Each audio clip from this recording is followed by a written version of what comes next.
Everybody, thank you so much for joining us on this beautiful sunny Thursday afternoon where we're all coming to you from our homes. I'm talking to you from sunny Surrey, and Alastair, who looks as though he's in a gallery, actually isn't, and is in an attic room in Lincolnshire. However, this looks a lot better than bare walls and floorboards that are in the middle of a renovation. So that'll be the reason behind that. But nice to see you, Rachel, and nice to join you today.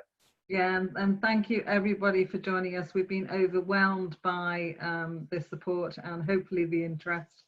I hope today goes well and we can answer any questions that you have. So Alastair, I believe you have some questions for me. Well, yeah, I mean, Rachel, obviously, we're in kind of a pretty much unprecedented time at the moment. So what are we actually offering at the moment in terms of being able to service our brokers, clients and clients that we've already got?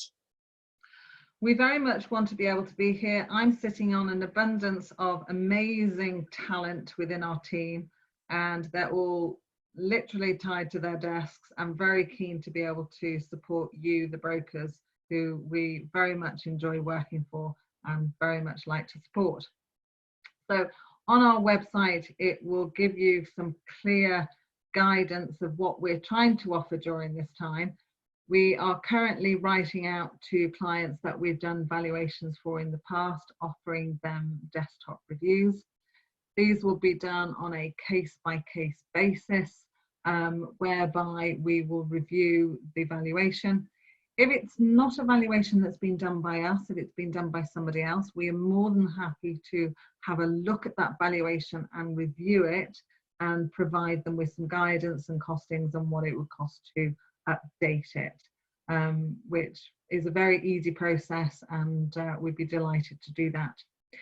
So as well as offering the desktops, we are offering valuations from photographs.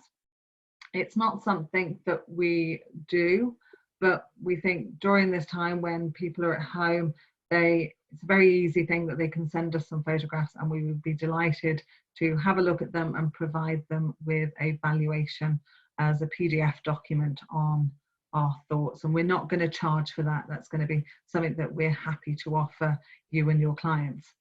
As well as that, we are looking to offer Zoom calls. So we're happy to get on a call together with possibly you and your clients and have a chat about their current valuation needs. We know clients are going to be at home during this time, as we all are. So it's how can we utilise that to the best of our ability. So sorry to interject there, Rachel. I mean, we've spoken about this at length over the past few days, because I think it seems to be fairly clear, obviously, at the moment that everyone is at home. So I think, you know, as you and I have both been doing, we've been chatting more to our clients because they've been available. Do you think this is something that's happening a lot, you know, in the current situation we're in? To me, it's the great time for a broker to pick up the phone, but I'm not a broker, so I'm just surmising. But I think it is a great time for brokers to do that, even if it's just to say, hi, how are you? We haven't had the opportunity to speak. Is it convenient to speak? Can we have a chat? Can we have a look at your policy? I know it may be not even up for renewal yet, but maybe it's an opportunity that we can all take. So if we can get involved in that process, we would love to. As Alastair said, you know, clients are at home and maybe at one of their homes. So is that something that they would be interested in? As well as obviously the Zoom meeting with you, Alastair is looking to offer the Zoom WTV, where we speak with the client and we get them to give us a guided tour around their house. Now, it may be that we say, listen, when all this is back up and everyone's back to normal, then we need to come out, but at least then we can start the conversation and have a chat with them. I think that the walkthrough valuation is such a great tool to be able to basically be able to get through somebody's front door and actually have a proper chat with them about the items that are actually in the property. And I think in many ways, this is something that, you know, we have to use the technology that's there, and we have to use the technology at the right time. And I think this is the right time to be able to talk to the client. And as much as I love being able to get into the property, for me, getting into the property when the client isn't there is about as useful as, you know, me not being able to chat to the client at all, because it's all about that interaction with the client. And I think having that interaction via webcam can almost be just as good as sitting in front of them with a cup of tea. So that's what we're looking to do with your clients. I mean, we know from our statistics that we see approximately 78% of the clients that we see are underinsured. And the value ranges from something very minor to something huge. We saw a client really not that long ago that went from being, I think she was £480,000 and ended up at something like 2 million in the end. And she was actually pretty good. She knew that she had good stuff, but what she didn't know was what the current and up-to-date values were. And So, I remember that one. That was actually one of my clients, I believe. And I think the remarkable thing, and I think the thing that people don't realise when they actually look at their policies, is where did those original figures that they have come from? What are their spending habits, and how have they changed over the years? For example, it's not just the antiques and the fine arts and everything else. It's the day-to-day items, or what they would consider to be the day-to-day items, that have gone up so dramatically over the past few years. And exactly the same as I'm sure that you'll concur with jewellery and valuations like that. It's been remarkable, the rate of the actual cost increase in those. I mean, Alastair, what do you think the pandemic and this time is going to have as an effect on the markets? We've obviously seen stocks and shares go down. Mm-hmm. What do we think, obviously, about art and antiques and jewellery? I think we're in completely uncharted waters, and I don't think anyone really knows what the outcome of this is going to be. But judging from the past, and when we've had lots of situations in the past where things have gone awry with world markets, people are always looking for alternative investments. And the figures on gold that we've seen in the past 6 weeks or so since this started have been, incredible, the rate in which gold has gone up. But that is the most well-known alternative investment. You look at silver, hasn't performed as well, but still gone up. But people are looking at other ways to actually place their money. And I think art is actually strangely coming out the back of this. I have a weird feeling that art is actually, we're certainly not going to see a loss. Whether we see a huge gain or not, I don't know. But I really don't think we're going to see a dramatic loss. I mean, we know from what's being reported that Christie's and Sotheby's are both saying that their private sale departments are doing well during this time. There are auctions that are taking place online still. So, people again are possibly looking for something to do. So they're viewing auctions online. You can go and view galleries online. You can get great tours of the museums. So all these things are available to clients.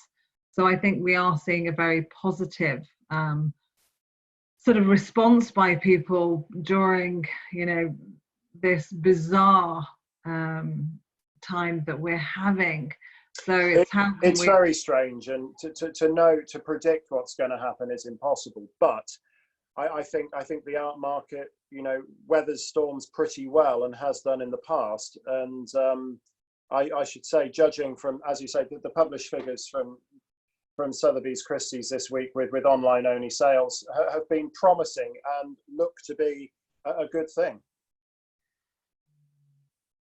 One of our suppliers that we talked to, Simon from Blackstone Consultancy, is very good at sharing information with regards to when burglaries are up, and if he'll sort of say to me, this is a time where people need to start looking at their security. He does fabulous lectures to the insurance industry on how clients are followed, and he was very good with Ecclesiastical not that long ago at doing a great talk. So we know that burglaries are up, and yes, I get that people are at home at the moment, so you'd think that maybe that's not the case. But But high net worth, Rachel, 2 or 3 homes. exactly, and we know there's a lot of empty homes in London. Daniel's just said that one of the footballers got burgled recently, and that was when he was actually at home. So, you know, It's scary. It's scary. and I think, you know, this is where valuations are so important. Clients do need to know the value of their assets.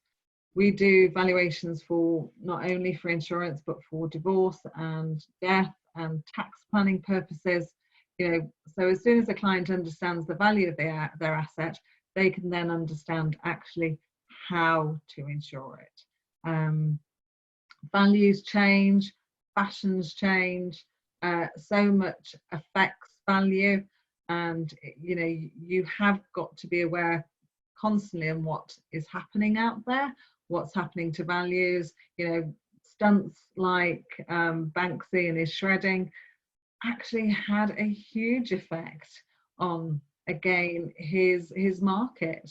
So, you know, we do have to be aware of it. We very much try as much as we can as a business to get this information out to you. So please look out for our articles. Hopefully you all do get the opportunity to read them, because they're all quite fun. Alastair is going to be writing one coming up on, thank you to Karen in Manchester, who requested an article on clients and their wardrobes. So yes, I mean, obviously, as you can probably tell, my wardrobe is incredibly important to me, and therefore looking at clients' wardrobe. But in all seriousness, it's one of the things we find most of all, especially with high net worth, is that to a certain degree they will always have a good idea about what their paintings are worth. But it's when they come to their wardrobe and we actually sit down and work out things such as handbags, as Rachel will attest. I've been to properties in the last couple of years that we're talking dramatic handbag collections that almost are, you know, it's almost considered to be an art in itself, and I would certainly concur with that. But there's some very interesting clients with very, very interesting wardrobes. I can't say I've seen inside all of them, but a lot of them are very, very interesting. But along with the articles that we're writing as well, obviously over the next few weeks, whilst we're all looking at diaries that aren't particularly full, I believe we're going to be start doing a lot more webcasts with different specialists on different subjects as well, Rachel. we're going to be releasing that series shortly on who's coming up this time next week. So every Thursday at 2 o'clock, we will be releasing a webinar for brokers and insurers to join us on. Hopefully it'll work better than this one today, because we've had our teething troubles, but yeah, we're very keen to find ways that we can work with you, give you information out there. So we're looking at a series of talks that will come out, but I think as well as, you know, talking to you about individual specific items, you know, clients are all very different. This is often why we need to get into a client's home. I wish there was a straightforward percentage. Excuse me. There isn't, and you can't necessarily look at property value as a percentage of contents to value, because it's just not the case. So, Alastair, what are the questions that you actually ask clients when you go and see them? I think the first thing I always say, and I've always said this for a long period of time, it's you don't value the items, you value the clients. And I think, to be perfectly honest, I think the best thing that you can do when the first thing you get through the door, you have a sit down and you have a chat with the client. As I said, one of the things, you know, we do on the walkthrough valuation that we glean the most information from is just sitting down with the client, working out their spending habits, working out where they buy things from, and working out the doomsday scenario is why most of these people have this cover.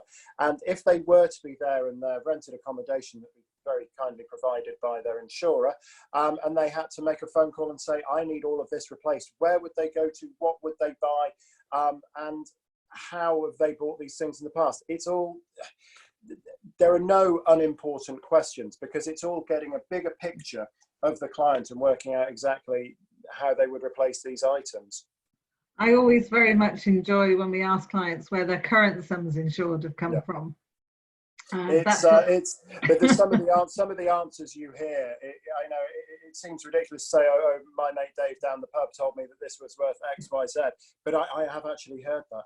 And well, I was going to say my normal one is the broker told me, and that's always quite entertaining too.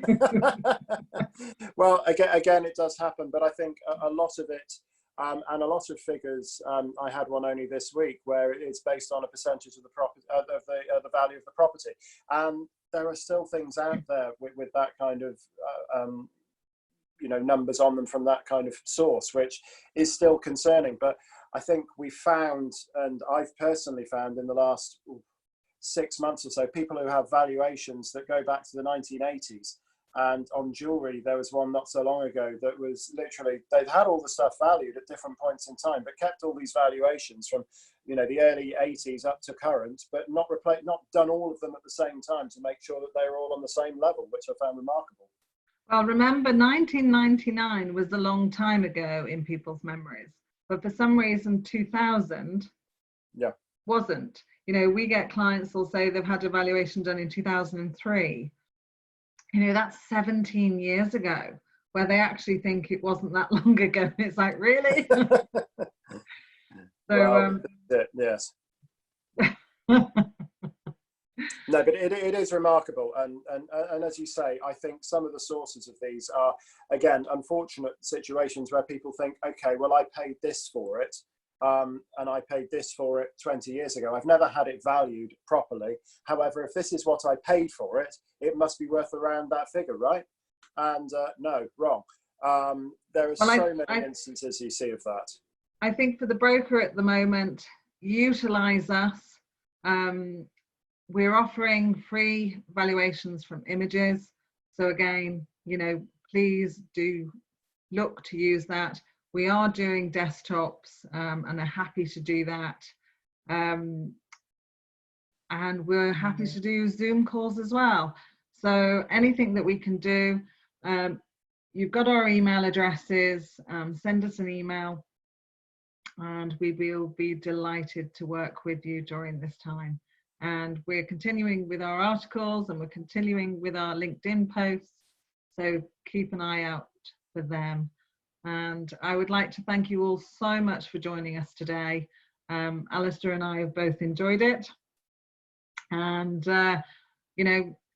stay safe, take care, and speak soon. Stay well, everyone. Thanks very much for joining us. Bye.